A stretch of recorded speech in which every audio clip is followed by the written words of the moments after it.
Hey everyone, स्वागत है आपका कॉमर्स की पाठशाला के अंदर। आज हम अपनी क्लास 11वीं की अकाउंटेंसी स्टार्ट करेंगे और क्लास 11वीं में हमारे पास जो पहला न्यूमेरिकल चैप्टर है उसका नाम है अकाउंटिंग इक्वेशन। ये हमारी बुक के अंदर, मतलब अगर आपके पास डिकोगो की बुक है तो उसके अंदर एक चैप्टर 6 है। इससे पहले हमारे पास 5 चैप्टर और हैं, वो सारे थ्योरेटिकल चैप्टर हैं, वो मैं आपको बाद में कराऊंगा, क्योंकि अकाउंटेंसी के अंदर जो मोस्ट इंपोर्टेंट टॉपिक बनते हैं वो न्यूमेरिकल चैप्टर से ही बनते हैं। तो मेरे पास जैसा चैप्टर का नाम है अकाउंटिंग इक्वेशन, तो अकाउंटिंग इक्वेशन है क्या? तो अकाउंटिंग इक्वेशन का मतलब है कि हमारे एसेट्स, मतलब एक बिजनेस के अंदर एसेट्स हमेशा इक्वल होते हैं उसकी कैपिटल और लायबिलिटी के बराबर। तो एसेट्स क्या है? जैसे अभी क्लास 11 के अंदर आप आए हैं तो आपको एसेट्स के बारे में नहीं पता। तो एसेट्स क्या है हमारे पास? एसेट्स हमारे वो वैल्यूएबल रिसोर्सेज हैं, वो संपत्ति है, वो प्रॉपर्टी है जिसे हम कैश के अंदर क्या कर सकते हैं, कन्वर्ट कर सकते हैं। जैसे हमारा कैश, हमारा बैंक बैलेंस, हमारी प्रॉपर्टी, हमारी लैंड एंड बिल्डिंग, हमारी प्लांट एंड मशीनरी, हमारा फर्नीचर, गुडविल, ट्रेडमार्क, पेटेंट, सब हमारे एसेट्स हैं। और हमारे एसेट्स हमेशा टू टाइप्स के रहेंगे, एक करंट एसेट्स और एक फिक्स एसेट। दूसरा हमारे पास कैपिटल क्या है? कैपिटल किसे बोलते हैं? कैपिटल का मतलब पूंजी, हिंदी में से पूंजी बोलते हैं। पूंजी का मतलब है कि हमारे जितने भी बिजनेसमैन हैं वो स्टार्ट करते हैं अपना बिजनेस जितने भी एसेट्स के साथ, वो सारी कैपिटल कहलाती है। और वो एसेट्स कुछ भी हो सकता है, cash, bank balance, furniture, land and building, कोई भी एसेट्स के साथ जो अपना बिजनेस स्टार्ट करते हैं उसको हम बोलते हैं कैपिटल। तीसरी चीज हमारे पास लायबिलिटी। लायबिलिटी का मतलब क्या है? लायबिलिटी बना है लाइबल से, यानी दायित्व। दायित्व का मतलब है कि मेरे पे जितनी भी उधारी है या मैंने जो भी उधार ले रखा है, अब वो उधार किससे ले रखा होगा? बैंक से ले रखा होगा या किसी पर्सन से ले रखा होगा। तो जितनी मेरी उधारी है वो सारी मेरी लायबिलिटी कहलाती है। तो चलिए स्टार्ट करते हैं हमारा क्वेश्चन। सबसे पहले एक क्वेश्चन है मेरे पास, क्वेश्चन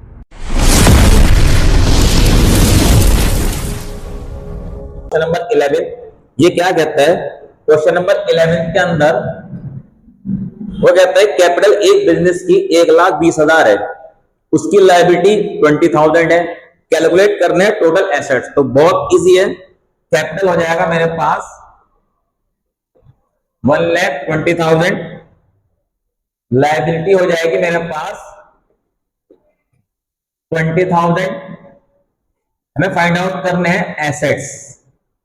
तो एसेट्स का फॉर्मूला है asset is equal to liability plus capital. आप कैपिटल प्लस लायबिलिटी भी लिख सकते हैं। अब लायबिलिटी है मेरे पास 20,000, कैपिटल है मेरे पास 1,20,000, तो टोटल आ गया मेरे पास 1,40,000। तो मेरे टोटल एसेट्स आ गए 1,40,000। नेक्स्ट क्वेश्चन है 12।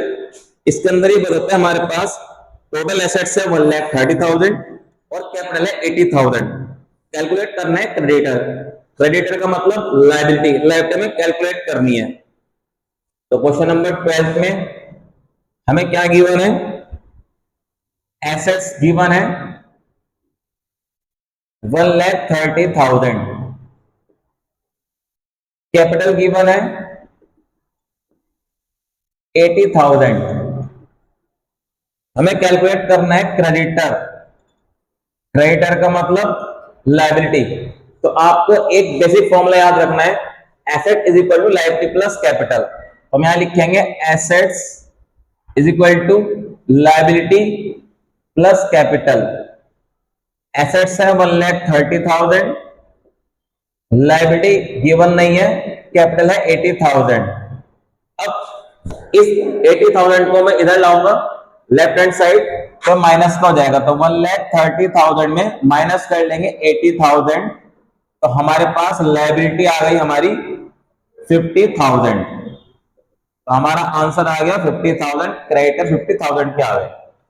अब एक तीसरा एडिशनल क्वेश्चन है। क्वेश्चन क्या कहता है हमारे पास? हमें कैलकुलेट करना है कैपिटल। एसेट्स है 1 लाख, तो एसेट्स लिख लेंगे 1 लाख। लायबिलिटी हमारे पास 60,000, लायबिलिटी लिख लेंगे 60,000। हमें कैलकुलेट करना है कैपिटल। तो फॉर्मूला पुट करेंगे अपना, एसेट्स इक्वल टू लायबिलिटी